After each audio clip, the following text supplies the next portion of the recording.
We're live. We're live. Woohoo!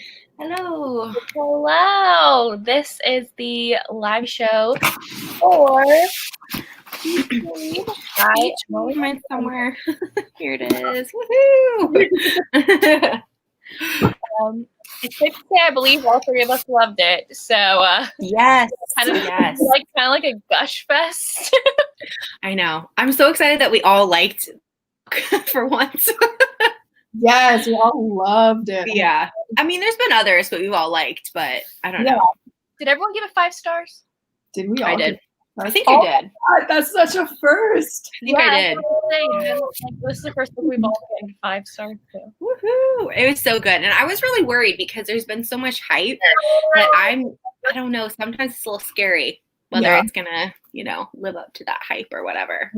I had so many expectations for this because it spoke to my soul. And I was like, oh God, please be good. And it was very good.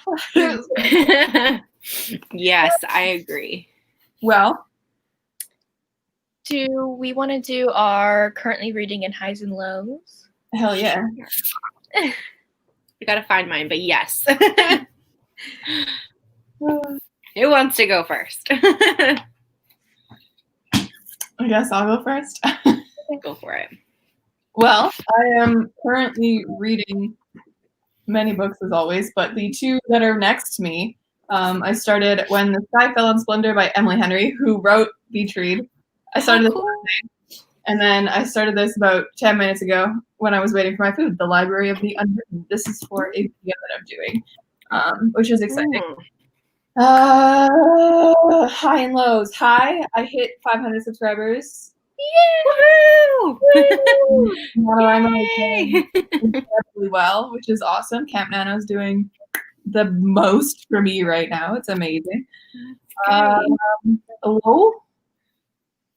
I don't have a low. I guess I'm still I don't have a job, so that's I'm not working. So that's kind of a low, but it's whatever. It's been like that for 3 months. It's fine. COVID. Yeah. I know. I feel like it does kind of feel like we're in even if you are working, it's like you're in this weird, flat trajectory. Yeah. I don't know. Yeah, because in June and near the end of June, because we extended our kids piano lessons, we went to the end of June online, and that last week felt so weird because usually the last week at the studio feels very monumental, right? The last week that I'm going to be coming here for the summer or whatever, and it was just my kids were just hey, bye, and I was like, bye. It's just vanished on screen rather than actually having them there with you. It felt weird, but also a lot less monumental than normal. So well, are things opening near you? Yes, we have. I don't even know what phase we're on now. I think phase 3 or something. I don't know why I looked outside. That wouldn't have So I think we're still waiting for theaters and stuff to open, but most everything else is open. It's just my job depends on people in Ontario, and Ontario is still state of emergency amount of cases. Oh, gosh. It's a lot less than New York and you guys in the States, but it's still pretty bad. Yeah.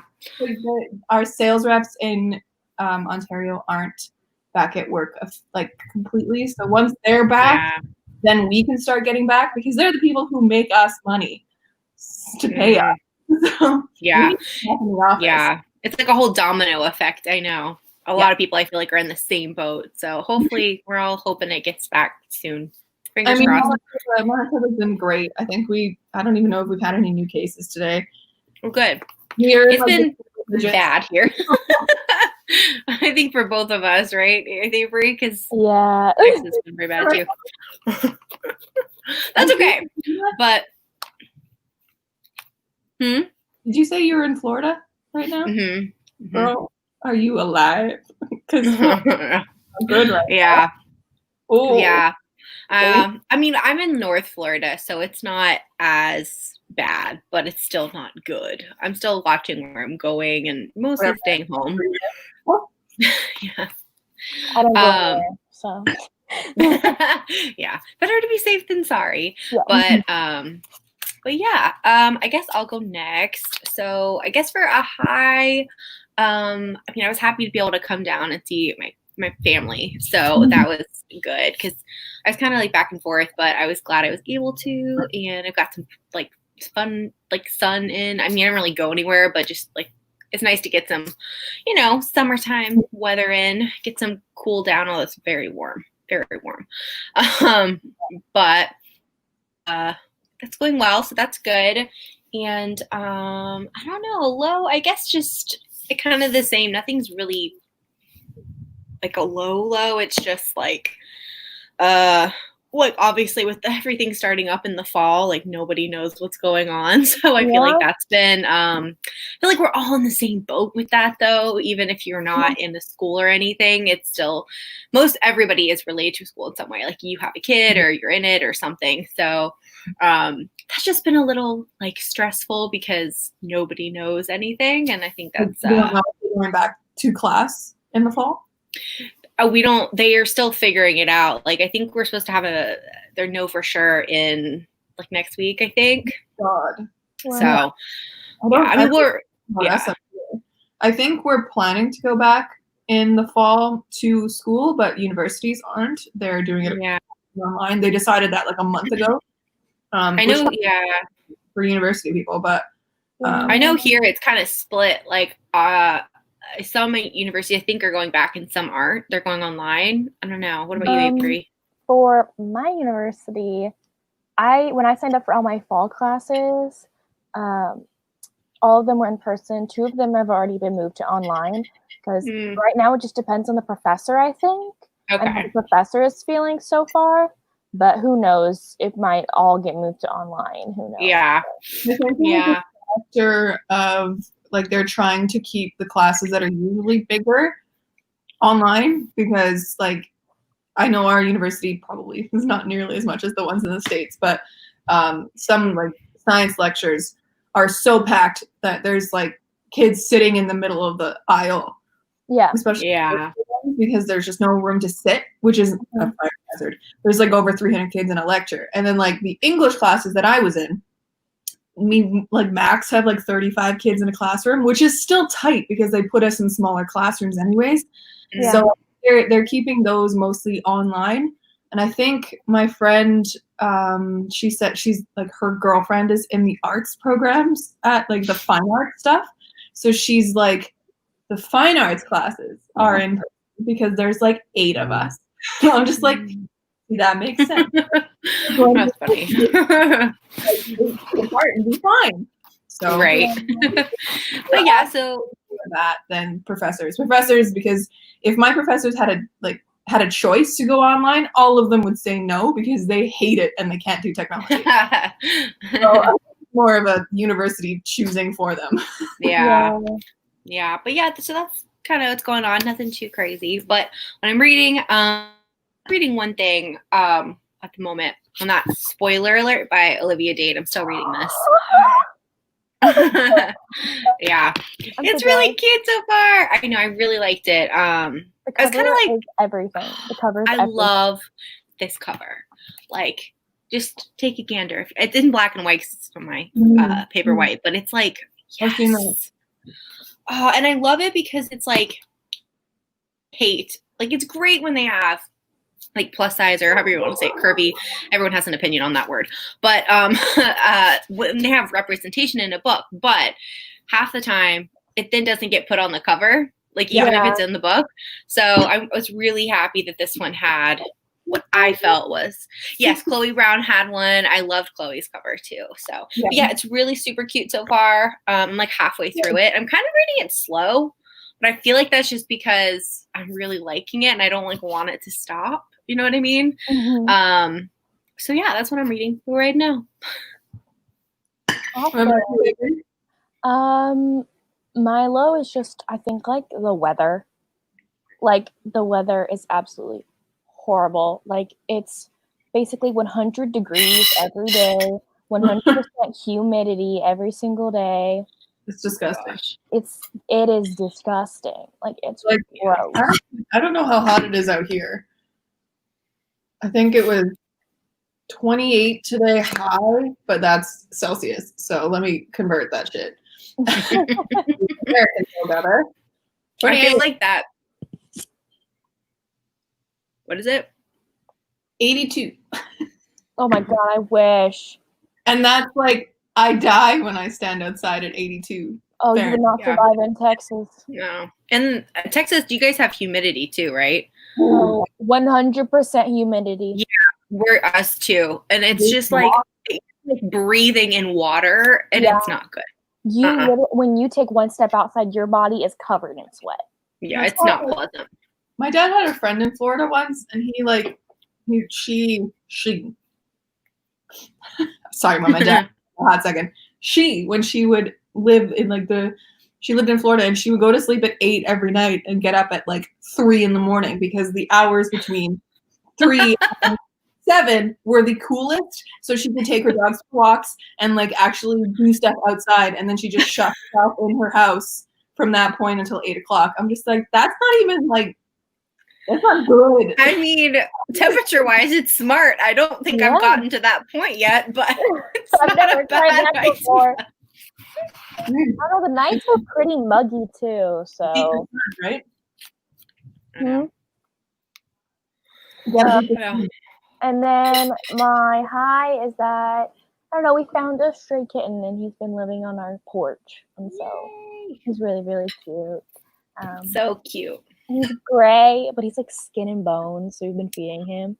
And he has like beautiful green eyes. So pretty. And I'm such a cat person. I love cats. My goodness, me too. We already own 3. And then what I'm currently reading, I am just about to start these because I just finished 2 other books today. But I am doing a reread of Beautiful Stranger by Christina Lauren because I want to finish the series finally. And this one has a British guy in it, so I'm very excited to reread that one.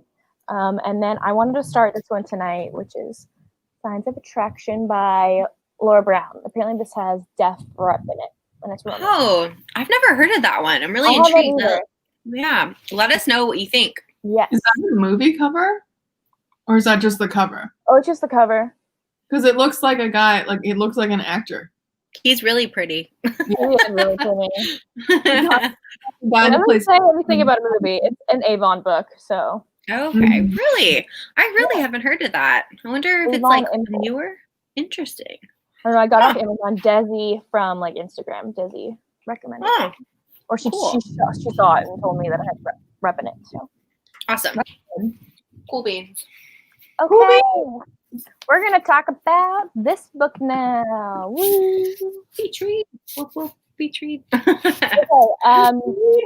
Does anybody want to do we want to talk about what it's about? A little summary?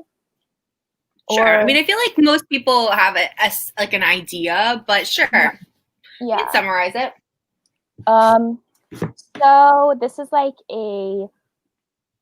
this is a romance book, or some people could say women's fiction, but basically our main character named January, her dad just passed, and when he passed, he left her his beach house that she never knew he had, and he's having a horrible writer's block, and living next door to her beach house is her college rival, Gus, and it's kind of like a hate to love for a little bit, and it's really cute. It does a lot with grief, but also does a lot with love.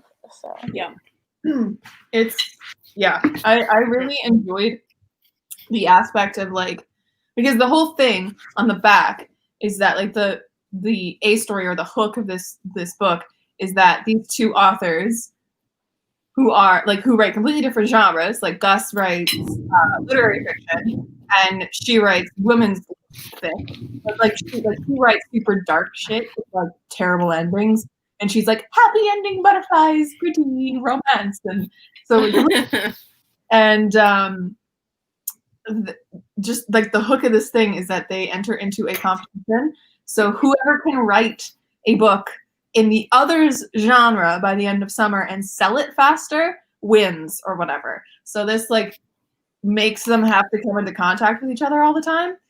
And it was just so good because that added another layer to this story. Like, I loved when she took him on romantic dates. It was the best. Yeah. I feel like a good way, like the thing I think if I had to like tell someone why I liked this book so much, I think it's because it had the perfect amount of like poignant, like thoughtful things that like really made you like think, like, you know, like with the grief and with a couple other things, just like with her finding herself and both of them like realizing things. I thought it had like those like those things you would see more in like a women's fiction type thing, but it also had like the swoony, like sweet moments that like I thought they did so well. It was funny, I was cute, and I just like I thought I did really well combining both, because like a lot of people I've read have tried to do both, and I feel like usually one side wins out. It's either one or the other, and I thought this one did it so well. Like Jody Wrights just commented that it was love the story. There wasn't a romance. It was kind of like meet cute, where you think it's a romance, but it kind of isn't. But I think meet cute fails in this because it felt like two different stories with meet cute. This one, just chef's. I feel like it just like it depends on the author. This author just wove it. I feel like so much better. Whereas in meet cute, it's kind of like so jarring and how like different. So this is her own romance. Like I know. I looked it up and I was like, oh, it's this girl who writes the YA books, like When the Sky Fell on Splendor. And she does, like, let me tell you, first page, like first chapter of this book is one of my favorite first chapters I've ever read, because Emily Henry can write some damn characters. Like, holy shit, it's so good. Oh, but yeah, it's just awesome. She does. But yeah, I totally agree. It had a different flavor than some of the books we've read recently. Like it wasn't completely focused on just the romance. It was more of an actual like storyline. That doesn't sound right, but you know what I mean? Yeah. But it also wasn't boring, because like sometimes I struggle with like whether it's like lit fic or women's fiction, whatever you want to call it, if it gets a little too like I don't know, I don't want to call it boring, it's just not my thing. Like I kind of just zone out, like it's too real and I'm like, I don't want to read this right now. But this one I just thought did it really well. Like you said, Averie, I thought she did a really good job of like combining it, and it felt like you were like living the story with them, like especially with, I felt like January, just because I kind of like I felt more like January, but Gus was relatable too, you know. Oh, Gus, he just thought he couldn't be in love. Oh God, so bad. Poor boy. I actually felt like the entire time I was reading this, I was like, I feel like we're living inside of a book that January would write. Yeah, which is fun. I wonder if that was intentional. I think Emily Henry diving into this romance genre and then like throwing us some emotional bullshit. Like I saw someone on Twitter the other day who tweeted, "Who was gonna tell me that Beach Read was gonna make me sob?" And I was like, "You got to the part. You got to the part." It's so true. I read this too because like getting Averie's message of her just straight sobbing was the best time. It was the best part of my day. I was like, "Oh no." Yeah.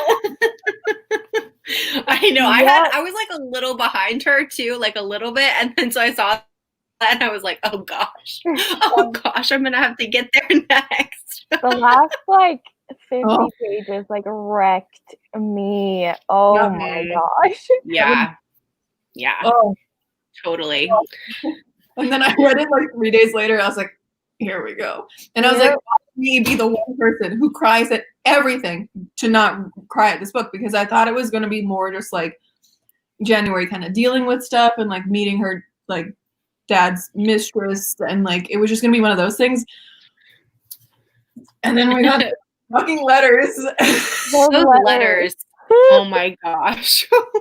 All right. If anyone is watching this or watching it back and doesn't want to be spoiled, we're probably going to spoil from here on out. So I assume you guys have read the book, but I just didn't want to get, a hate letter or something. Stuff that you liked and didn't like not spoilery yet. Just to keep it a little, or we can dive right in. I don't care. I'm trying to think. I mean, I think what we've said, I really liked January. I liked, I felt like there were like a couple of different like storylines that were really well done too. Like it was like I was enjoying it even when the romance wasn't happening like at the forefront. Because it was kind of a slow burn for sure. But yeah, I really liked it. The only thing I will say that I still really love the book, but obviously I know it's beach because it takes place on the Great Lakes, right? And I saw where Emily Henry was like, guys, the Great Lakes do look like a beach, like because they have sand and stuff. But the cover, the only thing is I do think it looks like a little bit too summery for like Michigan. Is that where they were at? Where were they at in this? Or kind of like New York. Was it New? Where were they? I can't remember the state this takes place Yeah, in. I don't know the She lived state. in New York. Yeah, wherever it was, I felt like it was a colder. But honestly, because I'm like, when was she in a swimsuit? But I think it's just for the cuteness of how adorable the cover is, and you know, And it was over the summer, so like yeah, it was over the summer. And Sorry, I wanted to say something that I found at the beginning that was a little bit nitpicky to me about this book is that they're called lake houses, and like it's on a lake, and they call it a beach. It's not a beach; it's a lake house. I thought the same thing. Not the beach. But I'm also not from that area at all. Like I've never even been to that area of the country. So I'm like, maybe up there, that's normal. Like Maybe, to call I it. don't know, yeah. You know what I mean? Here we have Lake Winnipeg and Lake Manitoba, two lakes in the middle of Manitoba, and that's where we go to the beach, which is there, and there is sand. The beach, and we call it the beach. Beach. Oh, interesting. That's so interesting. Because we have no ocean here, you guys. We're in the middle of the goddamn continent. I think both of us are used to being like near a shore. Like I grew up on the East Coast, and you're probably Gulf Coast, probably. Yeah. So it's the same thing. It's sand by the water. That's a beach. Okay, I feel like this makes more sense now. This is just what you call like I don't know this area of the country. Yeah. We also call it going to the lake because they're lakes. Okay. Just so interchangeable. That's so interesting because we have like lake houses in Galveston. They're like on the beach. Yeah. There's lake houses because there's a lake by Galveston also. So there's lake houses. We call them lake houses up here. We call them beach houses or cabins or cottages, like that kind of stuff. So interesting. I feel like I'm learning something new every day. Yeah. That's what I'm here for. I'm the Canadian of the group. I just gotta educate y'all. Yeah. And I feel like sometimes I think that part of the country is more like Canada than it is here. Because it's so far north.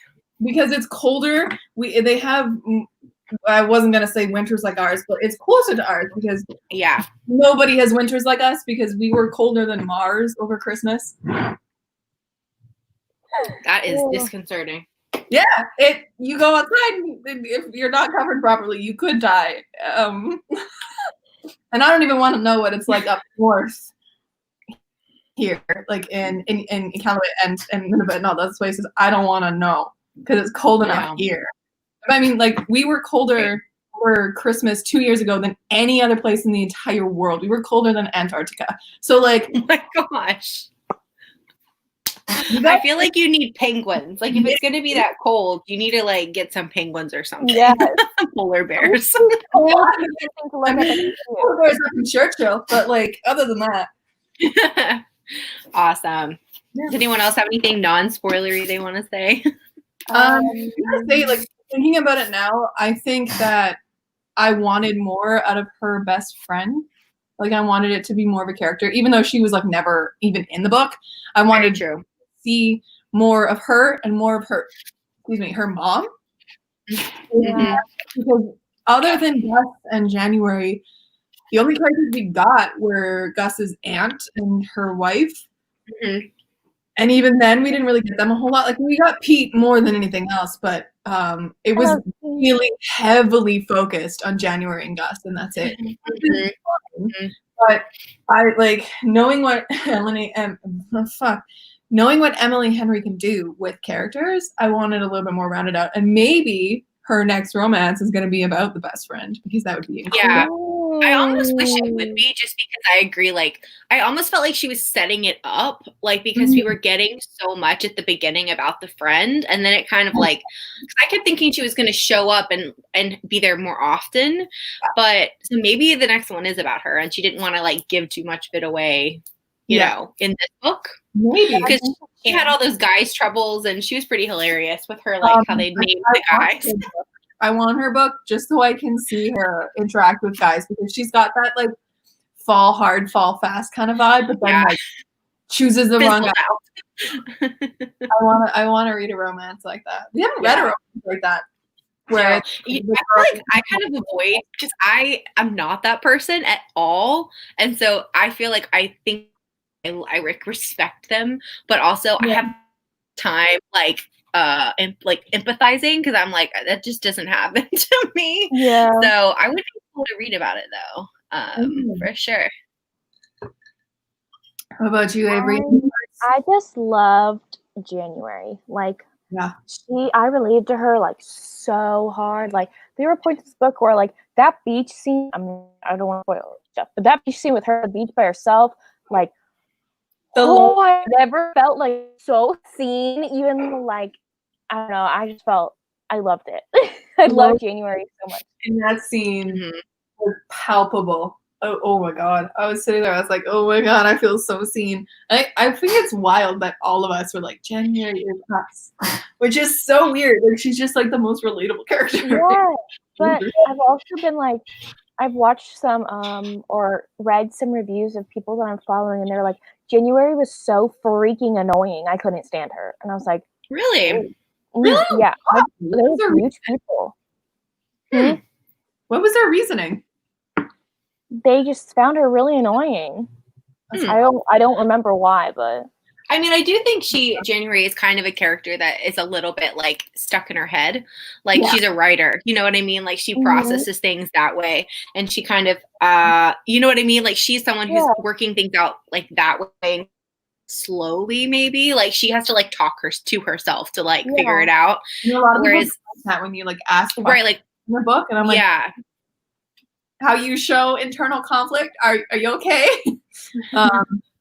Ooh, I'm gonna read a 1-star review about Beach Read. Let's see this. You can do one of those videos reading 1-star reviews of my favorite books. That's so much fun. I love those. I do too. It's literally just yawn. I'm really sad I wasted my time on this romance that was completely overhyped, in my opinion. I can't really describe what turned me off this story, but I could not get into January and Augustus's budding relationship, as they both make a bet and write stories that are out of their comfort zone, but ended up being stories that match the same structure as their previously published books, which they didn't. I have that. The stories they wrote took up a decent chunk of the plotline in terms of research, and I could not begin to care about their whip or Augustus's. The research is so cute. She just like, this person just doesn't care about it, and I'm like, shit. People just don't care. Yeah, I will say I mean, like, I like this, but it did, like, if you're just here for a romance, it did take a while to get to like the romance part of it. So I guess if you're coming into this thinking this is going to be like a instant attraction, like, you know, like something you'd get in like a shorter like novella, or like, what's it called, like Insta Love type thing, it's not this. Like, it's got to take a while. So I guess I don't agree with that person. But. Yeah, I also feel like a bunch of people didn't rate this book high because I've talked about this with so many people. The freaking illustrated covers make people think something like this is going to be only like a cutesy little romance just because of the cover, and they don't go and read the summary, and so they give it a lower rating because they were disappointed by it. It wasn't because of that's like because of the hype you had in your brain and what you thought it was about when you didn't even go and read the summary. You're with grief, like it talks about it in the summary. I've gone into the book expecting something, and it's completely different from what I expected, and then that, like, if it's not like doesn't blow me away, I give it a lower rating because I'm like, this is not what I wanted when I went into this one review says DNF at 70%. right before it got really good. Oh my god! I don't think I could get to 70% in the DNF. No, like if I'm gonna DNF, it's usually before 50%. Typically, I'm guessing all the 5 stars are for the synopsis and not because people actually read it. Right? LOL. The story was hella boring. The characters were subpar, and the writing wasn't great. How is this marketed as a rom-com? The rom part left something to be desired, and the com part was non-existent. As for the enemies to lovers storyline, they're enemies for literally 3 chapters? Question mark, question mark. So, like, yeah, valid, but also yeah. I wasn't the biggest hate to love I've read, like the strongest as far as like, oh my gosh, like I despise this person, but she definitely didn't like him. Was it marketed as a hate to love? Because I didn't see that anywhere. Well, everyone, when they like talk about it in our videos, they say it's a hate to love romance. Right, because they never hated each other. It was just misunderstanding, kind of. Like old rivals who are like have the best banter from like page 1. Dude, I love the banter so much. Yeah, like when they went to, that weird place for was it pancakes or bacon or something? Right at the beginning when she was drunk. Donuts. Yeah, it was like old donuts. Like, I have to protect this woman from her. I know. He loved her from the first time he saw her in college. Like, I was gonna say, I'm such a sucker for when like the heroine thinks like he hates her and she kind of hates him, but then it turns out he's loved her all along. Like that scene when he was describing that, I was just like, oh my gosh. I was like a marshmallow. I was melting. You hated me. You never looked at me in class. And she's like, that's because you hated me. And I'm like, ugh. It just goes to show that if you think someone hates you, they probably don't. It's probably what the red tabs on here are all like great one-liners. So a bunch. I want to flip to some. Their banter, like some things that January says. Oh, I just was living my best life. I know. Hey, I just flipped open to the fucking lonely on the beach scene. I think my favorite, I feel like we're kind of all over, but that's okay. But one of my favorite things about this was the signs, like the holding up the signs, because the Swift music video. Yes, they were so funny but sweet. Like they were so sarcastic. Like the one highlighted one, I gotta find it because I was like laughing hysterically. Like, I think my favorite chapter was chapter 13. Chapter 13. I don't remember which chapter that was. Chapter 13, I dreamed of. The one line. The one line. Oh, yeah. I remember when this book like first came out, or because Book of the Month people, this is the only like Book of the Month book that I've ever gotten because I wanted this book and I only got it for $10 hardback. So there was this book the Book of the Month one came out earlier than like the actual book release date, and so I watched someone's reading vlog. I follow a girl who doesn't read a lot of romance, and she was like, this is a reading vlog of me trying my first romance book, and I was reading Beach Read, and then she's like, she gets to this chapter 13 with the one line, she goes, oh my gosh. I'm like, oh my god. I'm like, you think that? Oh boy. Well, I mean, this wasn't even that steamy. Like, no. But it was good. Like that, those scenes were good. I thought it was well done. Yeah. Well done. Like it wasn't like it wasn't as steamy as Chloe Brown, no. I agree. I don't think it was I either. love those scenes in Chloe Brown. Oh, yeah. Like these are next level. I am so excited for like me too. I've been like holding off so I could read it closer to like when we do our yeah. Because guys, by the way, those who are watching, take a Hint Dani Brown. We're reading it for July, so read it with us. Swoon with us. It's gonna be great. Yes. This one just had so many funny, like I said, half the things I highlighted were like funny stuff, which are funny. I know, but it's would actually break your heart. Like, oh, that's the best kind of humor. Yeah. like the ones, I think one that I don't know why I'm reverberating, guys. I'm sorry. You're if fine. it gets bad, let me know. Okay. Fine. But there's one that says, like when she was in the shower, and it was like, I took a 1 second of a cold shower, during which I screamed the F word and almost broke my ankle, lunging away from the stream of water. How the hell were people in books always taking cold showers? I'm like, I completely understand that. Meta Like, there. how do people do that? I've taken many cold showers just because like it's been way too hot. And it's like I start warm and then edge to cold, and it's so relaxing. I don't know. I was like, but I find I could not do that. No, I've tried a couple times, same thing. When it's like really hot, you're like, oh yeah, I'm gonna like take a cold shower, and I'm a wimp. I'm like, no. Yeah. Like, get into a cold shower. You have to get into a warm shower and then make it colder because you're already right. Otherwise, you're gonna shock your system. You're teaching me something else today, Jen. Because I just turned it on cold, and then I'm like, I'm just here to give you life lessons. I also loved Gus's problem with puking.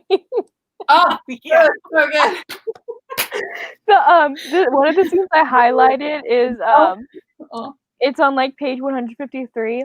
It says like, Gus, I won't fall in love with you, and he says one more thing, just try your hardest not to puke. And she goes, if I start to, I'll just swallow it. Gus cupped his head over his mouth and gagged. Yes. But that's a thing, like so many people cannot be in the same like room as vomit, and or they will vomit themselves. Yeah. Gagging sound, and they start to go like oh. I'm so sorry. Oh, there's that one when they're another one. Wait. Sorry. Page 199. The next funny scene I flipped to. Whenever I picture words, I literally gag. Beside me, Gus coughed that word. There were so many funny ones. Like I love the humor in this book. Yeah. Oh my god. It's my kind of humor. I love it. Yeah. It's so perfectly well balanced, because if you didn't have any of that humor, the rest of it would have just kind of torn your heart out. Exactly. And I just, oh my god, there's the part right after they like make the deal, and he's just like, just one more thing. What? Promise not to fall in love with me. And she's like, oh my god, did you just misquote A Walk to Remember? I love that part. I love A Walk to Remember. So I'm like, sorry, film. I was like, fuck, get out of here, Gus, with his weird ass bullshit. Oh.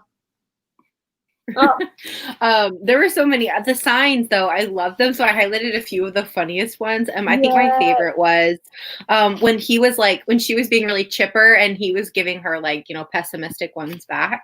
And he was like, life is like a box of chocolates. You really don't know what you're eating. And the chocolate map in the lip is fucking always wrong. Yep. I love this. Like, that's so accurate. So close that they can do that, and their like windows match. Like, yes. Yeah. Oh. Yeah. I was thinking of the Taylor Swift video the whole time too, though. That is my childhood in a video. Like, oh my god. It's also like most of the people, like the age range that are reading this book, grew up watching that over and over and over again. So I just feel like she used the right pop culture references in this book too. Uh-huh.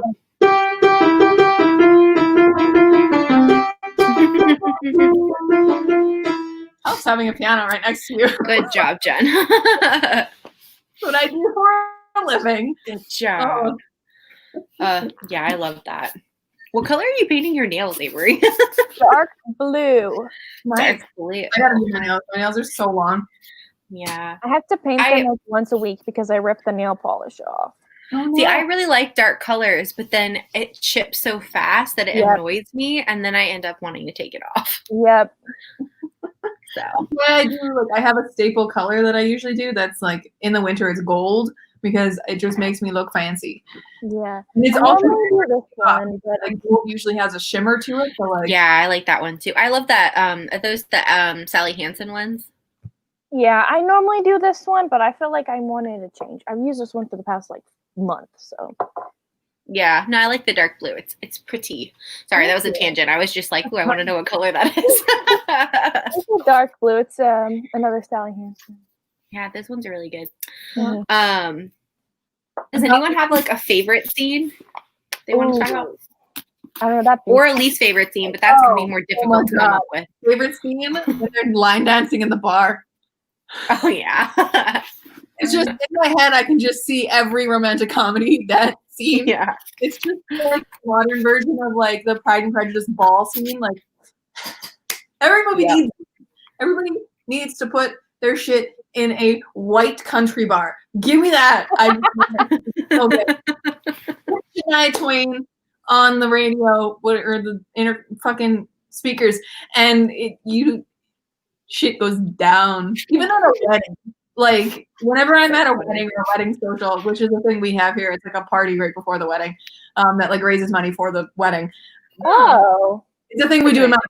But at a social, it's just like, as soon as it comes on, it's just all the women in the entire crowd are like, oh my God! And they're like line dancing on the floor. And I'm like, I don't know how to laugh. I'm just going to sit here and laugh at all of you. Like, it's so good. So funny.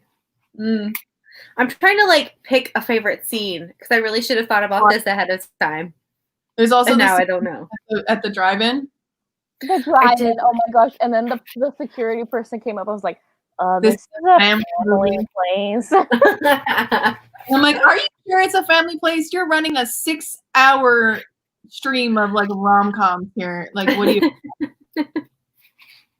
you?" Yeah. My least favorite scene was probably when his ex shows up. Yeah. I just felt so bad. Like I could feel like secondhand, like not embarrassment, but like sadness, I guess. Mm-hmm. Like, I don't know. Yeah. I agree. That was a hard one. Jody has in the chat. Your commentary is doing very well. I agree completely with all you're saying. It's great. Well, someone's saying they need to reread it because they gave it 4 stars. Yeah, I mean, I think I gave it 5 because there was enough, but I mean, you know, yeah, sometimes like, it does read sometimes though. There were definitely flaws, yeah. Yeah, because I think if I'm thinking about it more critically, I think I could have done without the part where January felt like she wasn't able to be loved because that was too similar to Gus's issue as well. Like, I get that January's problem originally, like, I thought it was originally just the fact that she thought that love wasn't real because but then the fact that she thought that she also couldn't be loved by Gus was a little bit too much. Like, the whole fact that's like a one and done thing. Like, the first time he meets her, she says this basically, and he's like, no, I've had many relationships with women who've lasted a lot longer than just once. And she's just like, oh, he's fucked me once, he will never again. And I'm just like, no? Yeah.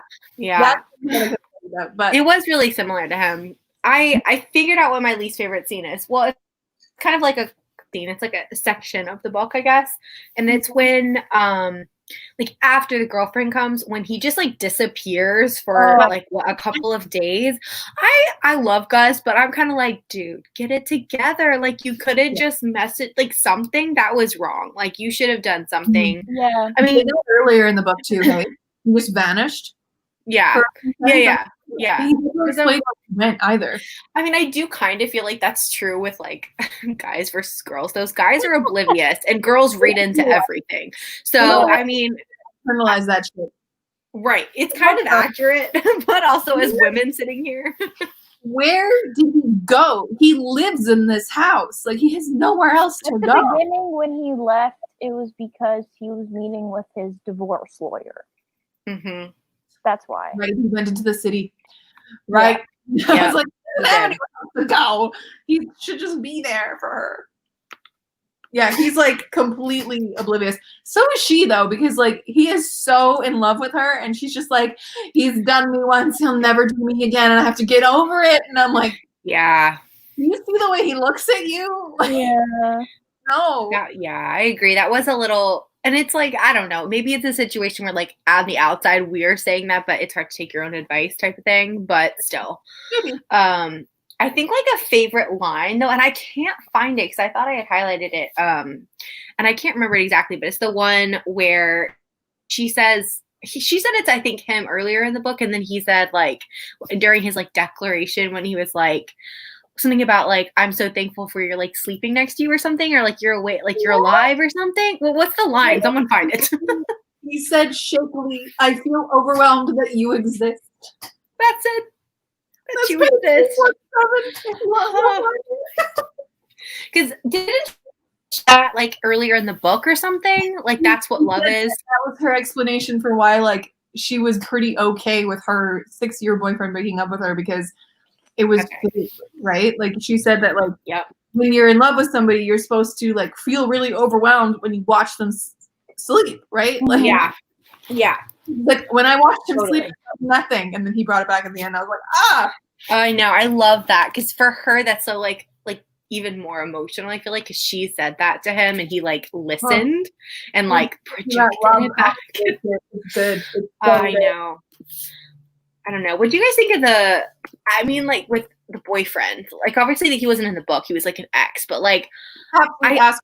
You do not break up with somebody when their dad dies. You do not. Dude, no, like oh my god, it reminded me of this really big douchebag I knew in high school who used to be my friend. He's not anymore because he's now my best friend's ex. But before he dated my best friend, he dated this girl, and it was her birthday, and her grandma just died, and he broke up with her. Oh my gosh, what a douche! Like, that was so bad. I was like, that is like a Taylor Swift song. Yeah, I was like, that guy reminds me of that thing, and I hate him. Oh my god, what an asshole! Yeah, again, guys can be oblivious. Like, like, oh, how are you? Like on the phone, like, oh, how are you doing? She's like, my grandma just died. He's like, oh, sorry. Okay, I need to talk to you about something, and breaks up with her. Oh my gosh. But yeah, I thought the boyfriend in this book, like, first of all, he should not have broken up with her then. But also, like, I'm kind of glad that he did because I feel like she was in such a, like, rut, kind of. Like, she was trying to, like, I think it's really, like, it's sometimes, at first I was like, wow, I don't think I could be in a relationship for 6 years just because I wanted to, like, emulate my parents. But I do feel like it's relatable. Like, you get stuck in a rut, and, like, whether it's a relationship or just something else in your life, and you just keep going. And before you know it, it's, like, 5 years down the road, and it's, like, so I don't know. I was kind of back and forth on, like, first I'm like, well, I don't, I wish she wouldn't have been, like, that long. I get it completely because they both were, like, I find it interesting that both of them, like, were okay to go along with this, like, perfect image, even though that, like, that one part where she was explaining the fact that they would sit together and eat lunch or whatever, and it would just, like, the facade would drop, and she would see a little bit of this awkwardness, and she's just like, well, I don't feel anything for this man. Like, I feel it's like falling in love with the idea of somebody. Yeah. It's the same vibe, right? Like, yep. And I get it because you make a life with this person, and like she said, like, I wanted to be with a guy that my mom knew in case she died, because then I will have always said that I'm with the man that I'm married the man I knew, right? Like, which is heartbreaking as hell. Yeah. But like, but it's good too, because like, I mean, like they always say, like, what, like, love is like the hard moments, it's not like the pretty ones.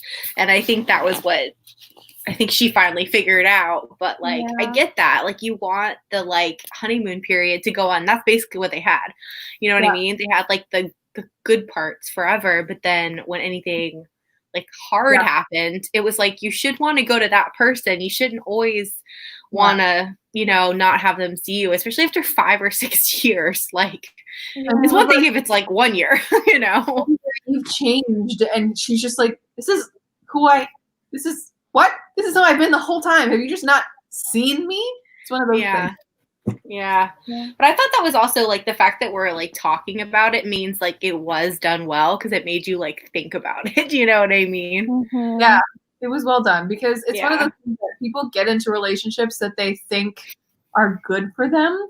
It's kind of like, I don't know if either of you have read The Flat Share, but like, it's one of those things that you can kind of I haven't yet. It's really good. I think you'll like it, Averie. Situation where you don't realize you're in that situation until right when you look back on it. Yep, that's so true. One of those things. Just surface level relationship versus what she has with Gus in the first month is deeper than she's ever had in her life, and I'm like, shit. Look. Yeah. But it was so good. I could see myself rereading this one because I feel like I would like almost get something else out of it. Mm-hmm. I think you would see a little bit more. It's one of those things that any book you read, depends on how you read it. Mm-hmm. But go back through, you're always going to catch different things or see different things. Because I think this is one of the first romances that we've read together that I have not read or listened to the audiobook when I was reading it. This one and like The Beast of Beswick. But there's just a different vibe because I know I read Chloe Brown. Did you read that one this year? Yeah. That was a January book. It feels like about 8 years ago. Yeah. That one I read in 9 hours in one sitting or less. I think it was less. However long that audiobook is. It is so short. But I was listening to it and read it, and my parents had people over right when I hit like the 75% mark, and I was like, I am not stopping this damn book. It is so good.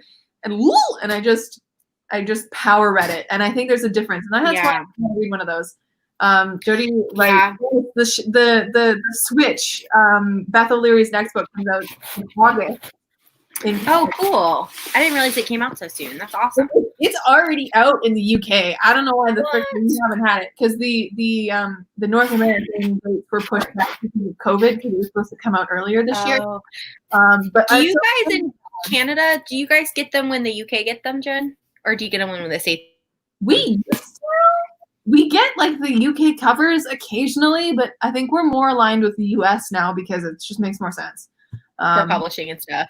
Yeah, and I think they're actually making the Switch into something like because I saw your story about that. Yeah, because I was browsing the Instagrams, and Rachel Brosnahan, who plays Miss Maisel in The Marvelous Mrs. Maisel, which is like one of my favorite shows of all time, she is going to be to top line. I don't know what that means, but like I feel like she's going to be an executive producer. Okay, cool. Oh.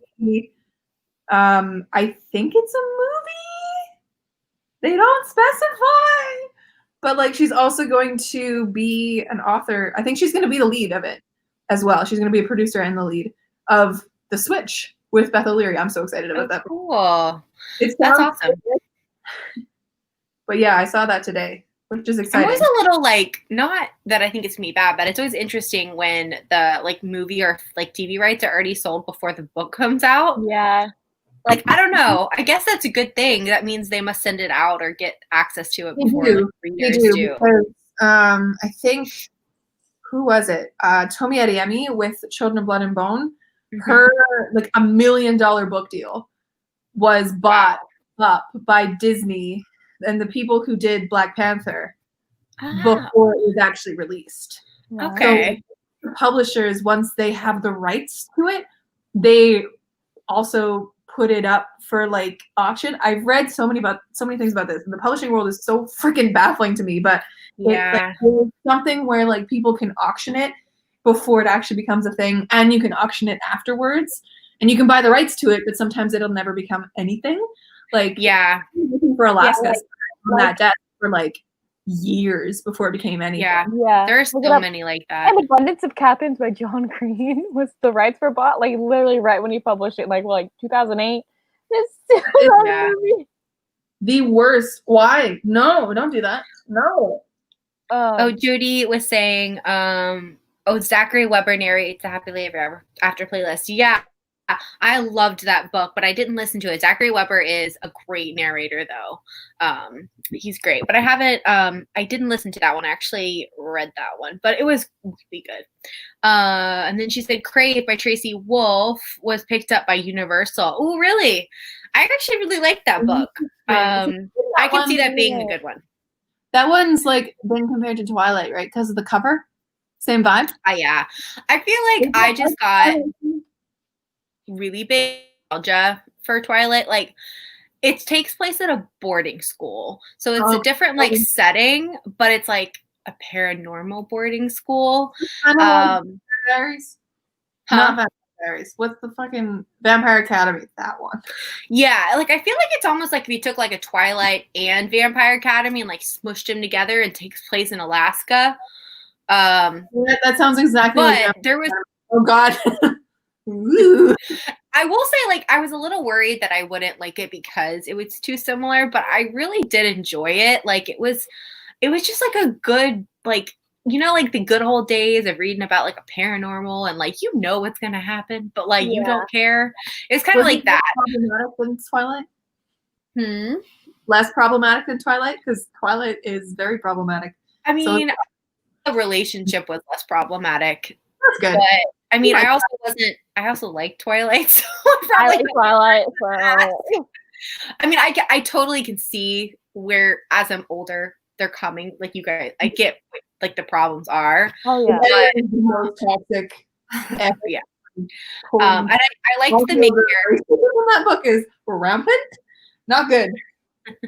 I liked the main character in Crave a lot better than Twilight. I did like her better than Bella, at least at first. Does she have a personality? Does she have a backbone? So yeah, I think we're bringing the Twilight right now. No, you're good. I thought it was really good. I think everyone should read it and let me know what you thought. I think. Yeah. Averie, I think you with vampire books. Like, I wanted to get back into them. I wanted to try, but I'm the kind of person that I'm just like, I just like Dracula so damn much. Give me some gory shit. Like, I don't want. I want vampire killers. Like, I will say too, the twist at the end of Crave, there's like a twist or like a cliffhanger type thing that I really liked, and it made me really excited for the second book because that is something totally different. So I will say, like, it was a little slow moving, but then I got to like the path and then on, and I was just like, give me book 2. Yeah, I think it comes out. I'm excited to read this then. Yeah. Jodie is Born Yesterday by Tessa Bailey. Like, what is it? What is it about? It's a vampire book. Is it? Oh my God. It's on my Kindle, right? The cover doesn't make you think it's a vampire book. I thought it was like a time travel book. Yeah, that's what the cover makes me think. Yeah. But then I read I think I thought it was time travel until I literally bought the Kindle book, the first page, and it says that he's dead, and I'm like, what? And then I started looking it up, and I'm like, oh, never mind. Oh, yes. There's something thinking back in, like we have the Renee Addy's The Beautiful, and then The Damned or whatever. I tried to read The Beautiful. I got halfway through and I just stopped. I'm not interested in that at all. I couldn't do it either, and I really wanted to like that one, and I did just hear that like the second one was better, but I just don't know. People love Charles. Hi, Charles. People really like that one. But have you guys read, or have either of you read The Life and Medieval Times of Kit Sweetly? No. Mm-mm. I don't know where I heard it the other day. Like, I've had it on my want to read list for a long, long, long time because like it was around the time that we read Well Met. Same vibes, right? Renaissance flair, but like apparently it's really good, and like somebody is just like somebody on the internet was like, this is the best romance I've ever read. And really, I've seen the cover, but I haven't. I didn't think it was out yet. Is it not out yet? I don't know. I could be wrong. It's out in May. It has a lower rating on Goodreads, but like it has like 3.7 on Goodreads, but it just, I don't know, man. She works as a knight at a medieval themed restaurant, and it sounds really good. I just was. We loved Wilmette too. Yeah. Don't worry. We loved it too. Oh yeah, we loved it when we read it. Yeah, it was a good time. Mm-hmm. I really want to read Well when it comes out, whenever that is. I don't remember. Yeah. I'm so excited for the sequel. Yeah, I'm excited. That was just such a fun time. But I wanted to ask y'all about Beatrice. How did you feel about her dad? I thought you were frozen for a second, Jen. Me? Oh, I'm just You were just thinking. Yeah. Sometimes I do that just so people notice. Kind of like stop if they notice. It's good time. Yeah. I get it. I understand his storyline. Because did he cheat on her mom after? No, when they were separated, he was with. Only when they were separated, right? He started seeing her when they were separated, but then he continued, I think. Like, they got back together and he broke up, and then he kept seeing her, though. Because it was one of those things that, like, wasn't the lady, the mistress lady, she was just like... Yeah, during and after. He faded away from her, right? Because he was so in love with his wife. I think he faded away, but then he also, like, the way I took it was as the stress of, like, everything was happening, he loved his wife, but also he turned back to his he needed the support, which I think is interesting because it wasn't a sexual thing. It was entirely just, like, it was a sexual thing. They had a house together, but, like, it wasn't leaning on that.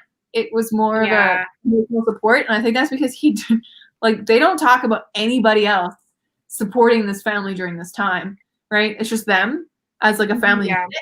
And, like, you can't lean on your little daughter for that kind of stuff, right? Who's the only other person who's going through this. So I think he needed just the support. Not a good thing to do. Don't cheat on your wife. Yeah. But, like, I get it. It was the nicest cheating narrative I've ever read. But, like... Yeah.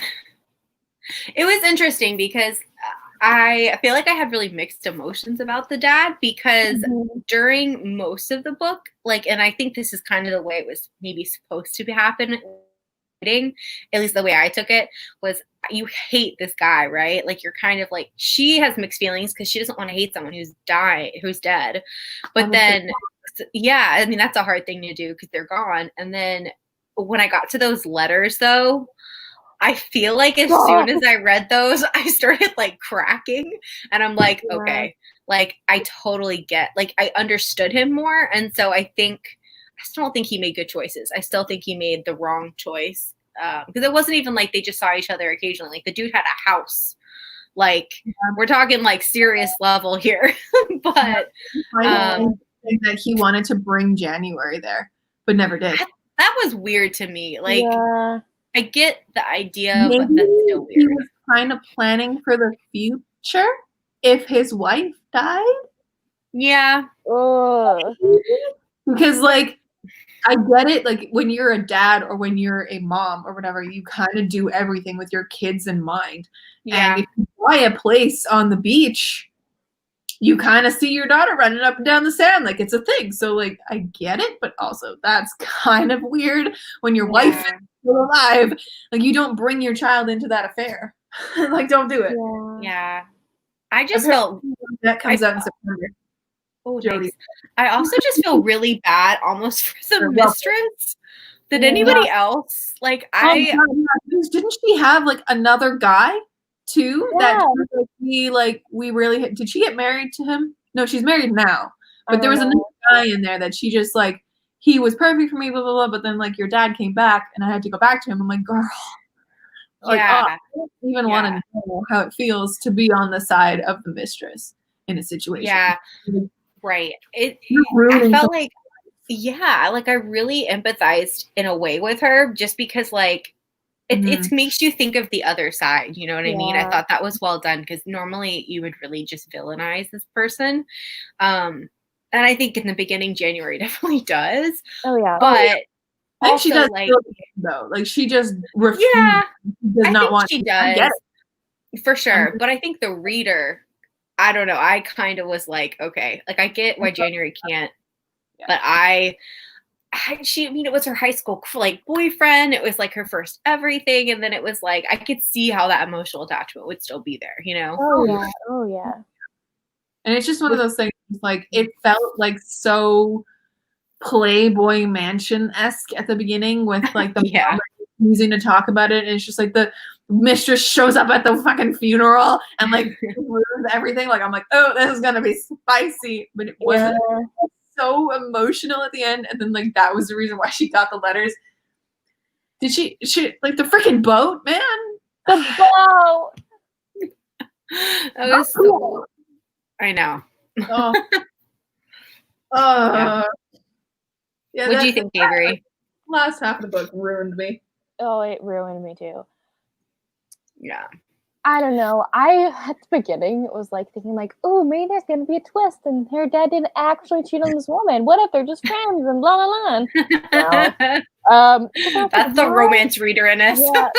And like, I was like, why would he give her a house that he was with his mistress and their picture is in the living room? Like, why would you give your daughter that? Like, why? Yeah. Like, I was like, that not for me. No. I don't know. I just like their relationship, like her coming to like terms with what happened and just like, oh, it broke me so hard. And yeah, I don't know. The relationship just like got to me. It got to me. Yeah. And I'm not usually one to like, I tend to avoid books that deal with like a parent dying or grief and things like that.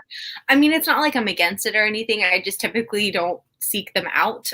So I think this one snuck it in there under the guise of, you know, a pretty cover. And I actually appreciated that because it made me read it. Mm-hmm. But I also think the funny and the humor was, like you said before, Jen, so needed because it would have been too heavy. I feel like otherwise, even if there was a romance without the funny parts, like the signs and like the lighthearted moments, the sarcastic bits, I don't think I would have liked it nearly as much. Yeah, because like then you run the risk of having just the most depressing shit ever. Like you remember Fault in Our Stars up in here. You remember my rant about 5 years later, right? Oh, I do. Yeah, I do. I don't like reading books that have cancer storylines because you know that's going to be sad no matter what. And it's kind of a cop-out kind of sad. But like the fact that her mom had cancer twice, yet her dad's the one who died, I was sitting there, I was like, okay, I see you, Emily Henry. I see you. Way to wreck me. Ruin our lives, but okay. I feel like this book too is really just like smart. Like it really you could tell Emily Henry, I'm assuming, reads romance too. Like doesn't just write it, because there was like one I like underlined this because I'm like, I love that they put this in the book because this is what we gripe about in like every other one of these, which is in my own story, I didn't want to be the heroine who let some silly miscommunication derail something obviously good, but in my real life I felt like I'd rather risk that and keep my dignity than keep laying everything out for Gus until he finally came right out and admitted he didn't want me the way I wanted him. Like, because I feel like we could have said this was miscommunication, but then with that line in there, you're like, well, she knows it. Like, she knows it. Like, I don't know. I thought that was really smart. Yes. There was a lot of moments, especially right at the beginning, that like this, just the intelligence of the way and the wit was more witty than intelligent, I think, at the beginning, because I don't know if either of you have ever read Northern Grabby by Jane Austen, but I've seen the movie. I love that. That's like my favorite one. In that book, where just like Jane just goes off on an author tangent for about a page and a half, I lose my mind at those parts because they're so fucking funny. When the author of the book is like, "Listen, I'm writing a book about writing a book. We're here." Like, it was really good in the beginning because it was just like her himself coming to terms with writing a book, and I'm like, Emily Henry, are you writing this book to cope with writing a book? Because I feel that. Yes, I feel like that's totally accurate. I loved the part, I think Ashley talked about in our group chat, how Gus was like downplaying romance books, and Junior had to like defend romance, and we're like, we have to do that daily. Yes, I love that. And again, that's such a she's clearly like a romance reader too, because like I don't know, she put those little bits in there knowing that like we'd all pick up on them, and just make you like love January even more. And I think that's some of the stuff like that was what was so relatable about her too. You know what I mean? Because it's such a like, especially a guy thing to be like, you know, well, you know, it's so easy to write that. Well, not really. You have to tie up every loose end and make everyone happy without being super cheesy. Like, it's not the easiest thing ever. And I think that's actually it's an interesting way to bring us into this, but the fact that the way that they made those books that they wrote each their own, I find it absolutely hilarious that he's still trying to write a romance book about a cult. And then, like, he tried to argue like, at the end, she's like, that wasn't a happy ending. And he says, yeah, it was. They were happy in that ending. Like, they were dead. They were happy. And she's just like, I get it. And she's like crying on the beach. She's like, I get it, but you didn't have to kill him. I love that because it's like clearly these two people will never see completely eye to eye, but they still are like the perfect match because like there are two people in this universe. Like there are the fluffies and there are the like, but they were happy, but they were dead. She did a better job of exploring his genre with her circus story because even though at the end it was like kind of hopeful again, it wasn't a happy ending. Like it wasn't nicely tied up in a bow. Yeah. It's just her kind of like needing to have hope in a book, right? Like that's all she ever has. Another thing that I kind of felt weird about was the fact that, yes, both of these people have a publisher. This is going to be a very author-writer specific rant, but like both of them have a publisher. Yes. Both of them have an agent. Yes. But if you try and sell them a book that they're not expecting from you, they won't buy that shit. Like, I'm surprised that her contract wasn't null and void at the end of this with her original publisher, because didn't she have to go with a different publisher for this book? Yeah. Like she was like, oh, and Sandy would get her book next year, and I'm like, no, that's not how it works. But you, like, yes, you sold your book to a different person, but like, danger. Yeah. You can't write a goddamn book in 2 months. That's not possible. I guess some of it had to be a little unbelievable to make it a romance. One of those things that it just wasn't specified that it was supposed to just be the first draft. No, yeah. Months, because there was no, I don't really think there was any comment on like editing. I don't think there was any editing. There might have been a little bit of like just January going back to polish it a little bit before she submitted the original manuscript, but that bothered me a little bit because I'm like, Emily, you're a writer, you know this. Why are you giving us this lie? Yeah. But also, I feel like if she didn't have it like that, the story would be totally different because then they wouldn't have this bet, you know? Mm-hmm. Yeah. And in a way, the bet was, I mean, I know why we had to have the bet because there's a reason for them to keep like communicating. Yeah. And like honestly, I was about to say like I felt like it was almost like a cop out, like they knew that, but I think that's the point. Like even they said at one point, like we just basically are doing this bet because we want to keep seeing each other. So I don't know. Like I felt like I didn't love the bet aspect of it, but it worked. But that's like that. It's like writing a book. You learn so much because you need the A plot, which is what is promoted on the back of the book. Yeah. And then you need that B plot, which is actually the story underneath. Right. The plot of this book is that there's two writers on a beach who have writer's block, and they decide to trade for the summer just to see if they can do it. Like that's the A plot. Then the B plot is them like everything else. Like, it's everything else. Yeah. So totally true. It's the way you rope people in, right? Yeah. No, I get that. Like I totally do. And it was an interesting way to do it. Yeah. Mm-hmm. How do we feel about Shadi, the best friend? I know we talked about her earlier, but like, yeah, I liked her. I just wish, like we said, we got more of her. Yeah, I agree. Yeah, she was an interesting character.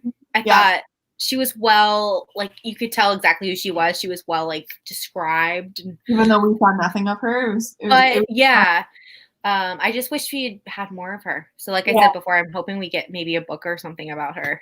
Yeah. I hope like at the end there where she came in, like right when like the turmoil was most rampant in this book. But when she came in and she's just like, let's clean this damn house. And let's give you a proper meal. Let's give you vegetables. Yeah. That was funny. Clean this house. And then like it's the most thing because if you approach somebody who is so emotionally distraught like that and then try to demand the story out of them, you're not going to get a straight story. You're not going to get things. You need to like feed them first and like take care of them. Back down to earth. Let's do this first. And like cleaning a house is like wasting all your energy, right? Like you're just stuff like that's being prepared to be sold. Like it's just so much work. So I liked that she came in and did that. I find that. Yeah. I also go ahead. Oh, sorry. No, go for it. I like how immediately when January, because like they kept having these plans to like she was gonna come and visit her, and she kept saying, "I'm so sorry, I can't." And then right when January was like, "I need you," she's like, "I'm coming right now." Like if January had said that before, she would have been there.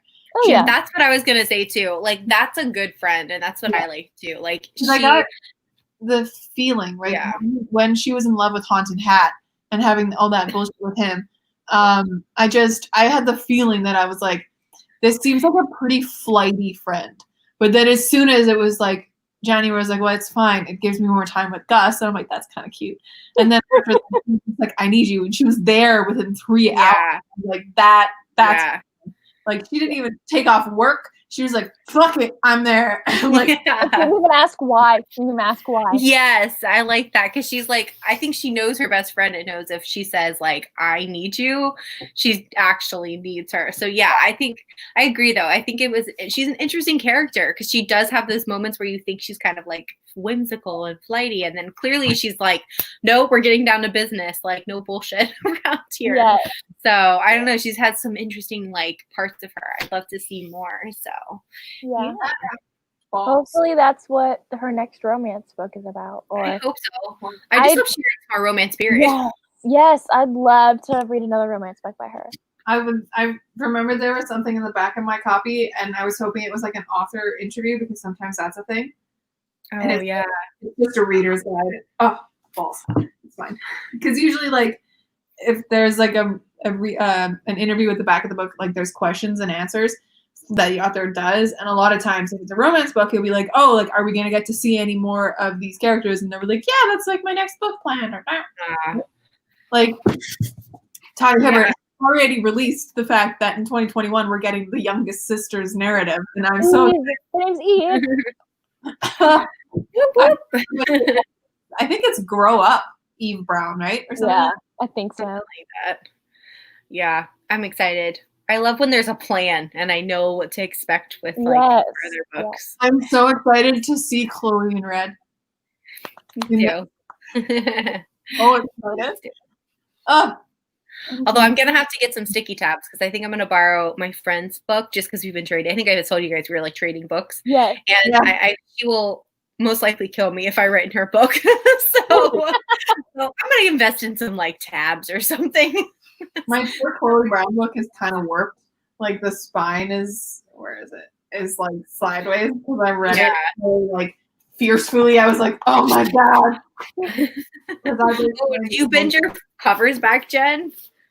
Oh my god, girl, I break spines with a vengeance. Oh, me too. I don't care if they have a broken spine. I don't care if there's a broken spine at all. The whole bending thing. I don't know if I can bend it. I didn't do that with read because I liked the spine too much to bend it. But like if you look close enough, you can see the creases. Because I forget when I'm reading, right? Like I'll be like, and I'll do this. Like, open it like this. And I'm like, oh yeah, shit. But yeah, no, with Chloe, I was in my, like, not my chair, I was in one of the chairs up here for like however long, and I had it, and it was one of those things where I was just like doing this with one hand.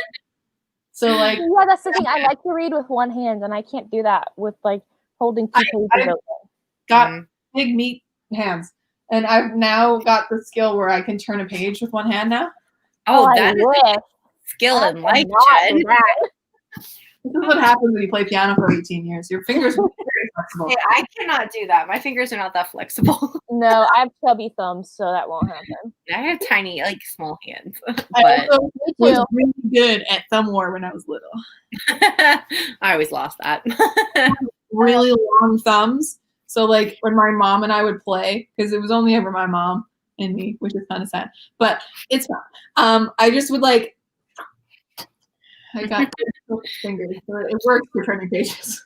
Does anyone want to have anything else about the book before we say? Anybody in the comments want to ask questions that we want to answer? That'd be fun if there's anybody still here. If there's anybody still here. Yeah, if you didn't hear, this is our July book, by the way. Yes, if you came in later, we're reading Take a Hint, Dani Brown, which is why we've been talking about Talia Hibbert's book so much. We were all obsessing over the fact that it was out when we were reading Beach Read, that we were all just like so excited to read it. We were going to buddy read it. And then we were like, I think it was Ashley, you're like, should we just make this our July book? And we're like, yeah. Yeah, I agree. Yeah. And I love that they're both yellow books. Oh, what did you say? What did you say Books on Stereo's name was? Charles just said that he loved it and it was better than Chloe Brown. Yes, I've heard that. I know. I might crack and read it too. Charles also said that he wished that Beach Read was steamier. Dude, that bookcase scene. Oh like, yeah. Those, like, dude. I'm actually glad it wasn't any steamier, because it was one of those things that this climax of this book, pun intended, it was just the kind of thing that, like, it was building up to them doing it, right? Like, you had that scene in the drive-in when it was very close to doing it in public, which is wild. But it was the build up to that moment. So I think, like, it was really well written and really steamy on its own. But I think this book's whole point was not the sex.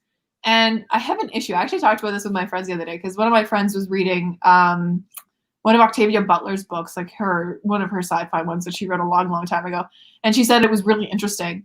And then suddenly, like, this last third of the book is just all alien sex and, like, non-consensual alien sex. And she's just like, why? And I'm like, yeah, sometimes when sex is included, I think it should only further the plot, in my opinion, in some cases. But then you have, like, the typical Harlequin romance. I'm just there for the sex. Like, there's nothing else.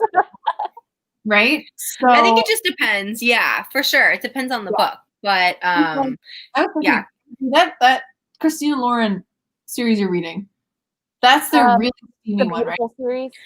Those are so steamy. They are so. Look at all these tabs. Like, remember, I only tabbed the steamy. But like their book, The Unhoneymooners, it's black. Yeah, I think it just depends. Like, and I agree. He's like, it has to be, you know, it doesn't have to be super steamy, just effective. And that's so true. Yeah. Like, you know, and I think it depends on the book. Like, sometimes it needs that. And I don't know, sometimes it doesn't. But yeah, Cressley Cole is super. It needed the steam. The Folks one that we just read, it needed the steam. Because I wanted more of it in that one. Yeah, for sure. More in that one for sure, because it was just like there was a lot on its own. Like that goddamn. See, it all also depends on the angst. If there's a heavy angst factor, I need a high steam factor. Yeah, you need a good balance. You need more tension scenes. I think actually that would have been a good one, is to build those tension scenes more, because we only had the two, right? We had the one in the drive-in, and then we had the one on the couch. But even then, though, like, you could have had more tension-y built scenes to make it a little bit steamier. You could have easily, but I think this book's point wasn't on the sex; it was on the love themselves.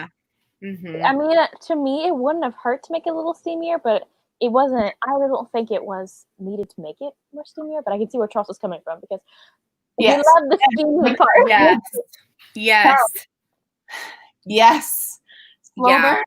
If you're gonna drag it out for the entire book, you better pay it off. It can't be slow burn that's like almost non-existent slow burn. Like it has to have some, you know. The tension scenes are all that I live for. It's Yes. Yeah. I'm excited about this one because I heard there's a part where they just like Talia herself said that like in this they have feelings for each other and they're like, we should fake date. We should actually fuck to relieve these feelings of ours. That doesn't work. I'm shocked. Yeah. Also, I concur with the Joanna Shupe, Charles. I love Joanna Shupe. I loved her book that I read. Yes. Yeah. I feel like everyone who I've suggested, like anyone who've read her, has liked it for the most part. So, yeah. The hint is kind of dirty. I was like, damn, Talia. I'm so ready because Chloe Brown was like, y'all, like how also I read the all of the Ravenwood books by her. She's got so many books.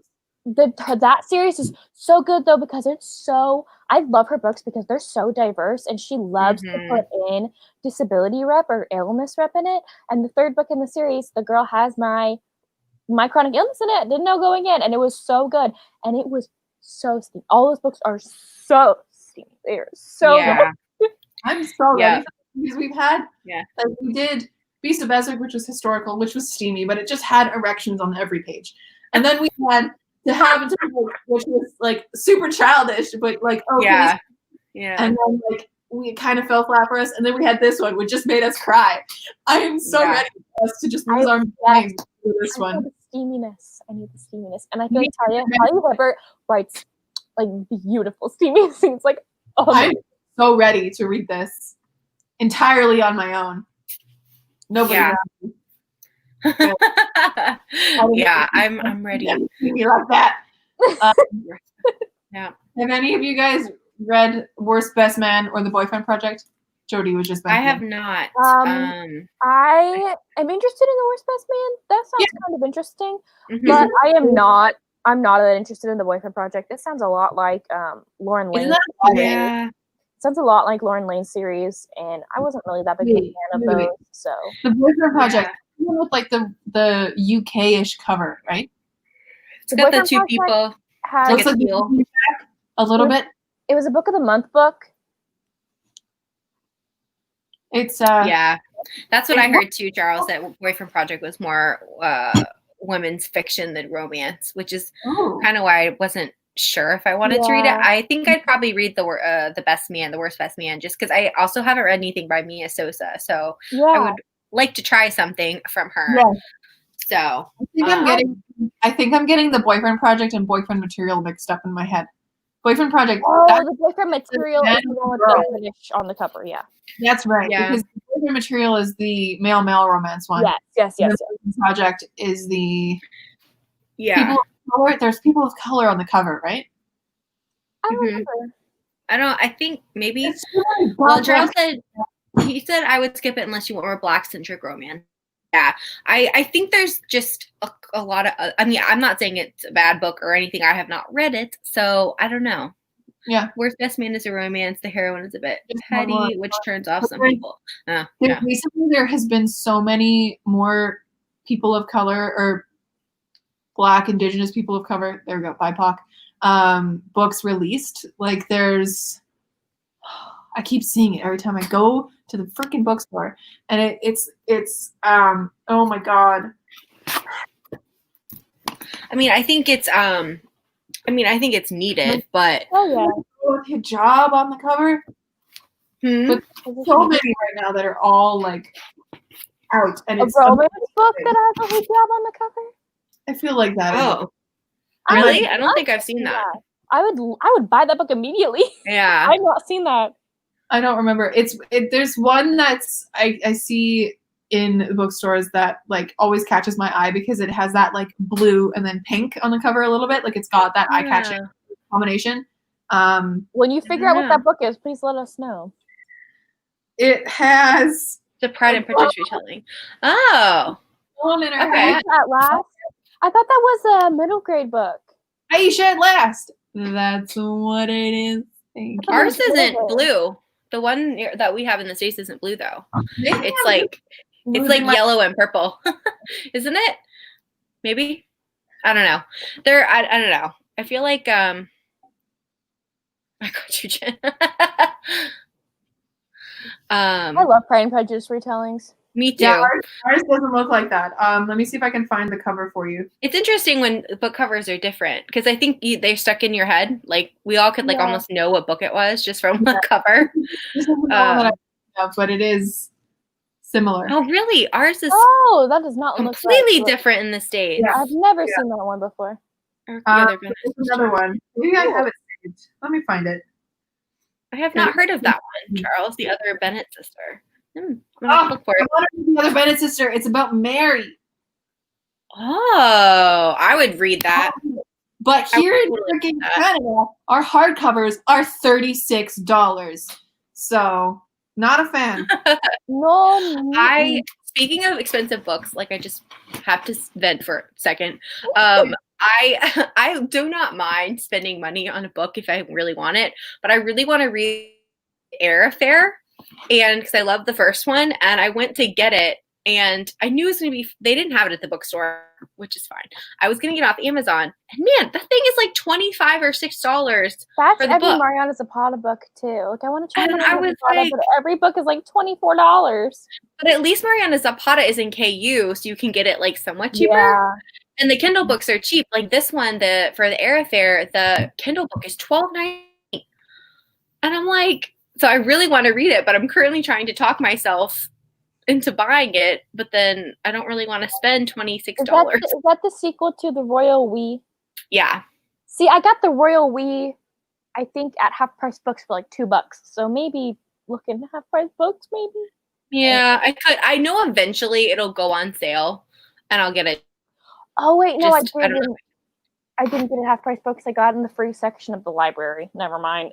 Nice. Whoa. Like if you guys want to know the difference, this book, which is paperback, is 16 US, 20 Canadian, 22. How much? 22. Wow. I bought Americana today. It was 21 Canadian. I can't read the US price because it's under a sticker. Yeah, I never pay more than $5 for an ebook. If it's more than $5, I don't get it. 22 Canadian. So and this is for paperbacks. Yeah, I'm with you on the ebook front though. It's hard for me to pay more than $5 or $6 for an ebook. It's on Overdrive. I don't think it's on my Overdrive. She was saying I think the Averie for her is on Overdrive, but I think that depends on what your library owns. Oh yeah. And so I checked mine and they didn't have it, but maybe I'll have an to Audible credit. Yeah, I could for sure use an Audible credit. I'll probably end up doing that maybe, but yeah, if you check your library first. I just know mine doesn't have the best selection. Like my old county where I used to live had a way better selection, and I had my card for a long time, and then they finally kicked me out. Oh no! Well, because you had to renew your card, and I didn't have a ad anymore. So, but yeah. You have to renew your card every 2 weeks or every year. It used to be 5 years, but now I think it's every 2 or 3 years. Yeah. I didn't know you had to renew it. The library once every 8 years and you'd be fine. Yeah. Cool. Well, does anyone have anything else they want to say? Before we close out. I'm still trying to find that damn book. Awesome. Well, hope you join us for Dani Brown. Yes. Thank you for watching for Beach Read. Thanks. Thank y'all for talking to us. Yes. Bye, guys. We'll be on Ashley's YouTube channel next time. Yes. Yes. Okay. Bye. Bye, everybody.